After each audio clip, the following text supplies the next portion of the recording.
e esperando o Pentecostes, quando os apóstolos se entregavam à oração com algumas mulheres, entre as quais Maria, mãe de Jesus. No Evangelho de Lucas, Maria é a nova filha de Sião, que recebe e transmite a alegria da salvação. Vamos mais para frente. Esse 9 é bem importante, prestem atenção.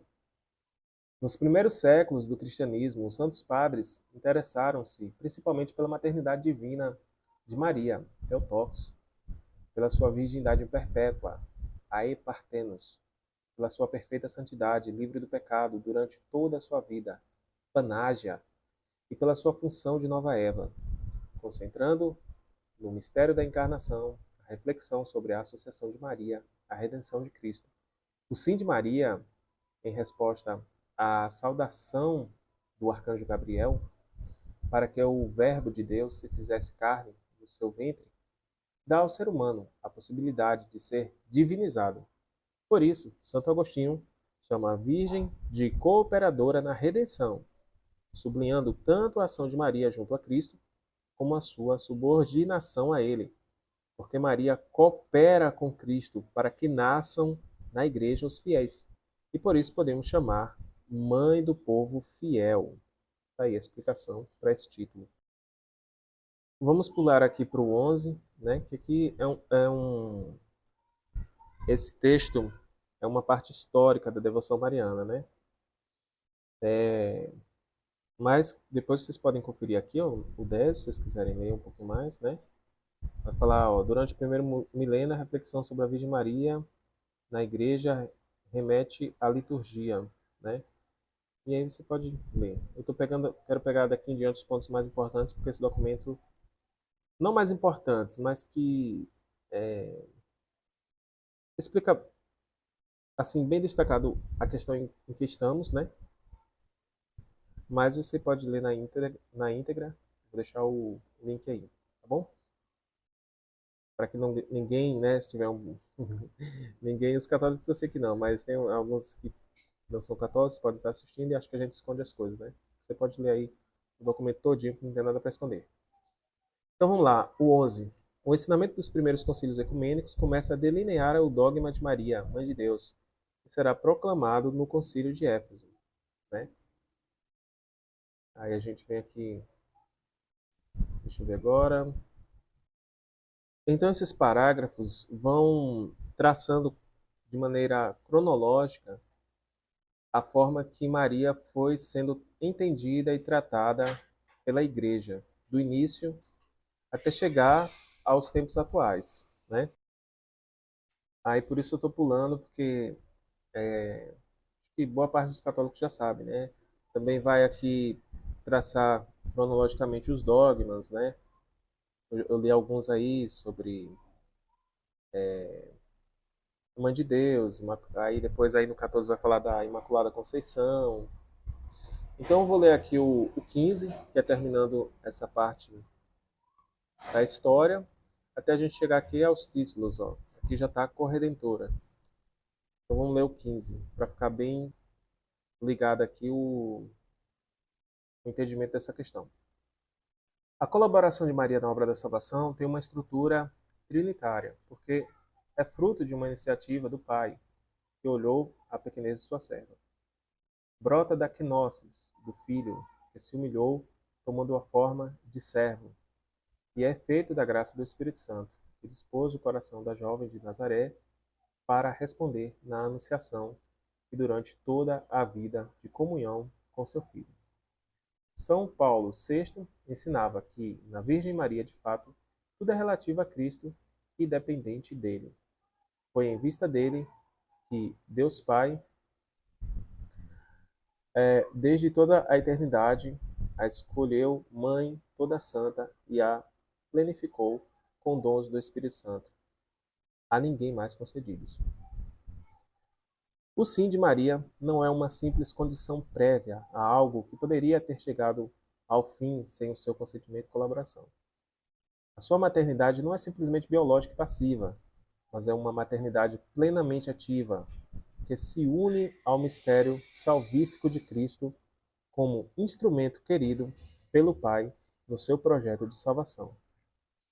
Ela é a garantia de que ele, enquanto nascido de mulher, é autêntico homem, porém ela é também, desde a proclamação do dogma de Nicéia, Theotokos, a que dá a luz a Deus. Então vamos lá. Títulos referidos à cooperação de Maria na salvação.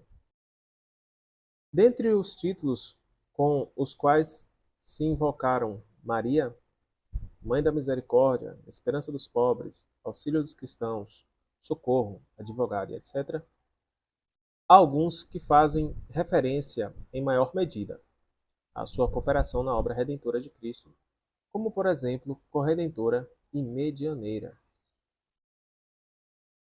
Corredentora. O título corredentora aparece no século XV como correção à invocação de redentora. Então, olha só, o pessoal já chamava Maria de redentora. No século XV, isso é corrigido e passam a chamá-la de corredentora.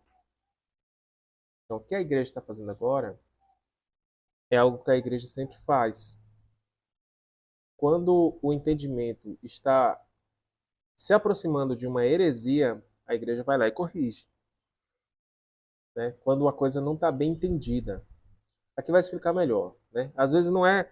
A questão é assim, o título está errado, não é somente o título, mas a forma enxuta do título que pode trazer interpretações erradas. Né? Acho que isso já ficou bem claro. Ela era chamada de Redentora como abreviação de Mãe do Redentor, o que é correto, né? Que Maria vinha recebendo desde o século X. São Bernardo atribui a Maria um papel aos pés da cruz, que dá lugar ao título de corredentora, que aparece pela primeira vez no hino anônimo no século XV, em Salisburgo. Ainda que a denominação de redentora se tenha mantido durante os séculos XV e XVII, desapareceu totalmente no século XVIII para ser substituída por corredentora. A investigação teológica da cooperação de Maria na redenção durante a primeira metade do século XX chegou a aprofundar mais o conteúdo do título de corredentora. Alguns pontífices utilizaram este título sem se deterem demasiado em explicá-lo. Geralmente, apresentaram-no de duas maneiras diversas, em relação à maternidade divina, enquanto Maria, como mãe, tornou possível a redenção realizada em Cristo, ou ainda, em referência à sua união com Cristo junto à cruz redentora.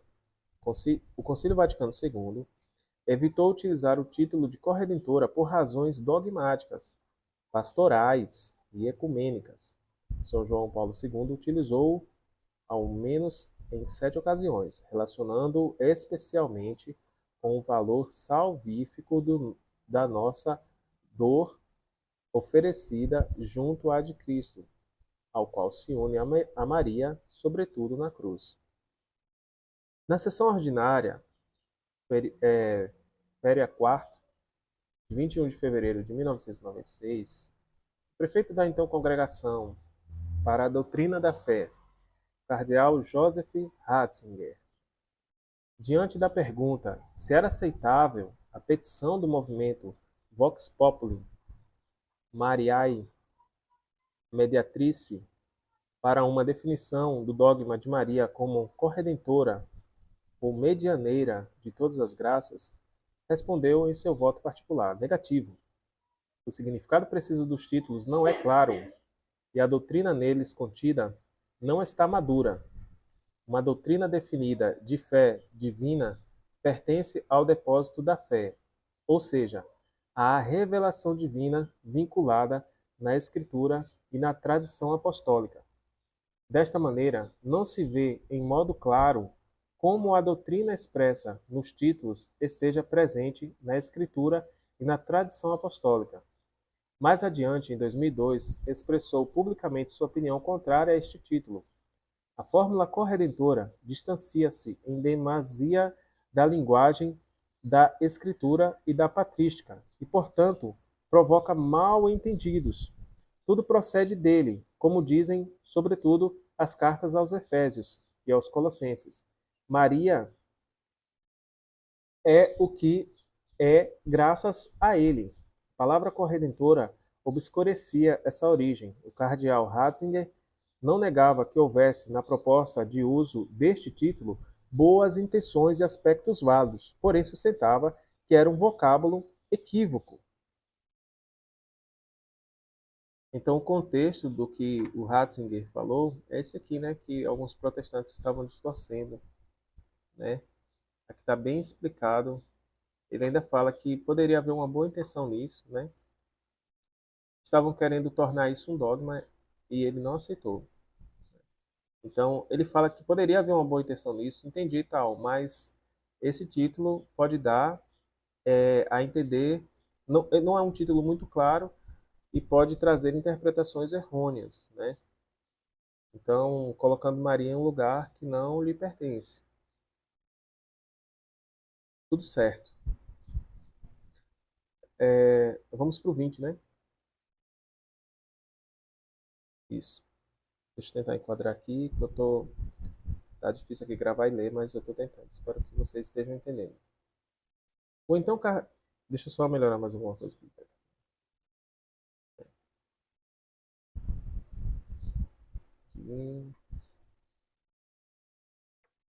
O então cardeal mencionava as cartas aos Efésios e aos Colossenses, onde o vocabulário utilizado e o dinamismo teológico dos hinos apresenta de tal modo a centralidade redentora única e frontalidade do Filho encarnado, que resta excluída a possibilidade de agregar outras mediações, porque toda espécie de bênçãos espirituais nos são dadas em Cristo, porque por ele somos filhos adotivos e nele fomos agraciados. Pelo seu sangue temos a redenção e ele derramou sobre nós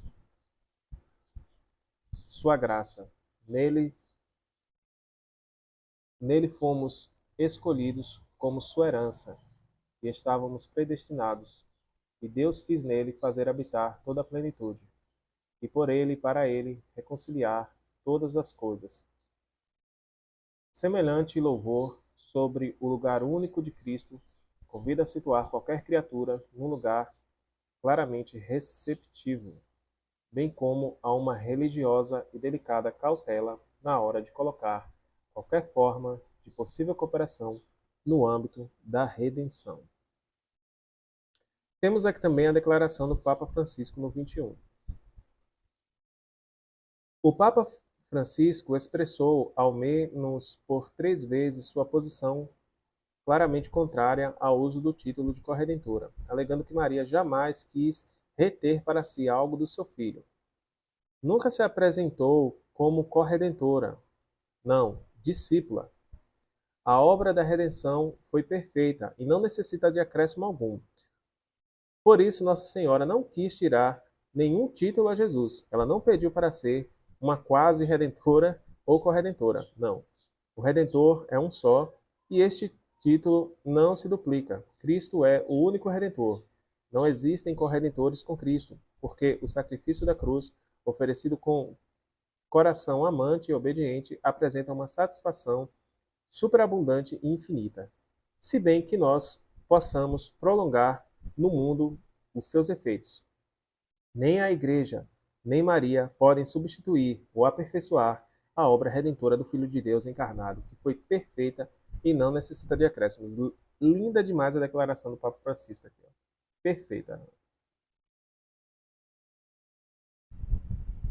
Isso aqui é quem entende da Escritura, né? Então, às vezes a gente vê os leigos querendo corrigir o Papa. Pelo amor de Deus, gente. Vamos nos colocar no nosso lugar, né?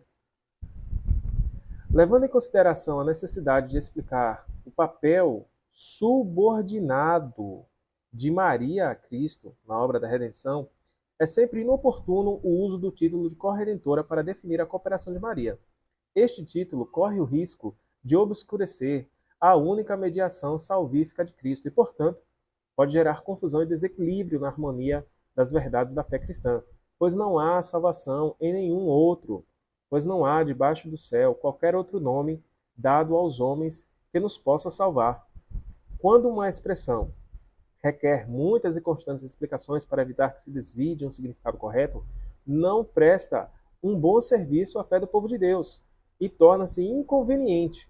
Neste caso, não ajuda a exaltar Maria como primeira e máxima colaboradora na obra da redenção e da graça, porque o perigo de obscurecer o lugar exclusivo de Jesus Cristo, Filho de Deus, feito homem por nossa salvação, único capaz de oferecer ao Pai um sacrifício de valor infinito, não seria uma verdadeira honra à mãe. Com efeito, ela, como serva do Senhor, orienta-nos para Cristo e pede-nos para fazer o que ele vos disser. Então, perfeito aqui, perfeita a colocação do Santo Magistério de Deus aqui para nós. Perfeito. E aqui vamos para o medianeira. Esse aqui eu acho que ninguém não vi tanta repercussão nesse aqui. O conceito de mediação é utilizado na patrística oriental a partir do século VI. Nos séculos seguintes, Santo André de Creata, deixa eu ver se está enquadrado aqui, de Creta, São Germano de Constantinopla e São João Damasceno utilizam este título com diferentes significados. No Ocidente, tornou-se mais frequente o seu uso a partir do século XII, ainda que apenas no século XVII será enunciado como tese doutrinal. Em 1921, o cardeal Mercier, arcebispo de Malinas, com a colaboração científica da Universidade Católica de Lovaina e o apoio dos bispos, do clero e do povo belga, pediu ao Papa XV a definição dogmática da mediação universal de Maria. Porém, o Papa não consentiu. Aprovou apenas uma festa com a missa própria e o ofício de Maria Medianeira. Desde então até o ano de 1950, desenvolveu-se uma investigação teológica sobre a questão que chegaria à fase preparatória do Concílio Vaticano II. O concílio não entrou em declarações dogmáticas, mas preferiu apresentar uma extensa síntese da doutrina católica acerca do lugar que Maria Santíssima ocupa no mistério de Cristo e da Igreja. A expressão bíblica referida à exclusiva mediação de Cristo é peremptória. Cristo é o único mediador, pois há um só Deus e um só mediador entre Deus e os homens. Um homem, Cristo Jesus, que se entregou a si mesmo como resgate por todos. A Igreja explicou este lugar único de Cristo porque, sendo o Filho eterno e infinito, a ele, esta unidade hipostaticamente e humanidade que assumiu, este lugar é exclusivo dessa humanidade e as consequências que derivam disso podem aplicar-se a Cristo. Neste sentido preciso, o papel do Verbo encarnado é exclusivo e único diante de tal clareza da palavra revelada. Requer-se uma especial prudência na aplicação do título medianeira, a Maria. Face à tendência de ampliar os alcances da cooperação de Maria a partir deste termo, é conveniente precisar tanto o seu valioso alcance quanto os seus limites. Por um lado, deixa eu ver onde eu estou aqui. 25. Por um lado, não podemos ignorar que existe um uso muito comum da palavra mediação nos mais diversos âmbitos da vida social, onde é entendido simplesmente como cooperação, ajuda, intercessão.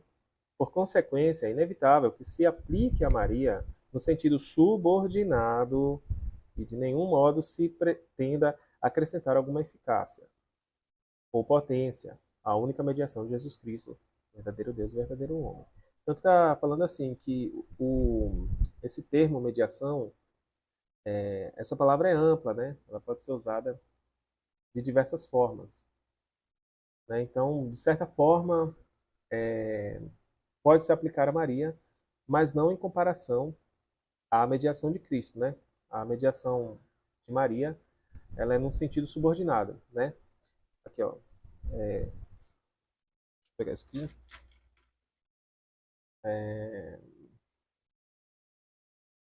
Só um instante. Aqui, ó, nesse trecho aqui falou. Por consequência, é inevitável, por consequência de quê, né? sobre o significado desse termo, que é amplo, né? Tem um sentido amplo. Por consequência, é inevitável que se aplique a Maria no sentido subordinado, né? O termo de medianeira, mediação, e de nenhum modo se pretenda acrescentar alguma eficácia ou potência à única mediação de Jesus Cristo, verdadeiro Deus e verdadeiro homem. 26. Por outro lado, deixa eu botar aqui, é evidente que houve um modo real de mediação de Maria para tornar possível a verdadeira encarnação do Filho de Deus na nossa humanidade, porque era requerido que o Redentor fosse nascido de uma mulher. Gálatas 4:4. O relato da Anunciação mostra que não se tratou de uma mediação unicamente biológica, já que destaca a presença ativa de Maria, perguntando e aceitando com uma firme decisão: faça-se. Esta resposta de Maria abriu as portas da redenção para que toda a humanidade. Deixa eu ver, estou me perdendo aqui no alinhamento. Não se tratou de uma mediação unicamente biológica, já que destaca a presença ativa de Maria, perguntando e aceitando com uma firme decisão fácil. Esta resposta de Maria abriu as portas da redenção que toda a humanidade esperava e que os santos descreveram com um poético dramatismo. Também nas bodas de Caná, Maria cumpriu uma função de mediadora quando apresentou a Jesus a necessidade dos esposos e quando pediu aos servidores que seguissem as indicações de Jesus. Então aqui, sim, Maria teve um papel de mediadora, né? Aqui está explicando, ela tem esse papel, porém não o papel único que Cristo, e somente Cristo, tem de mediador entre Deus e os homens. Então é necessário fazer essa distinção, né? A terminologia da mediação do Concílio Vaticano II aparece referida sobretudo a Cristo, mas às vezes também a Maria, porém de maneira claramente subordinada. Notem que a Igreja sempre coloca a Maria subordinada a Cristo, né? Com efeito, para ela, preferiu-se usar outra terminologia centrada na cooperação ou na ajuda maternal. O ensinamento do concílio formula claramente a perspectiva da intercessão materna de Maria, com expressões como múltipla intercessão e proteção maternal. Estes dois aspectos unidos configuram a especificidade da cooperação de Maria na ação de Cristo pelo Espírito. Em sentido estrito, não podemos falar de outra mediação na graça que não seja a do Filho de Deus encarnado. É o que eu já expliquei aqui. Por isso é necessário recordar sempre e não obscurecer a convicção cristã de que deve crer-se firmemente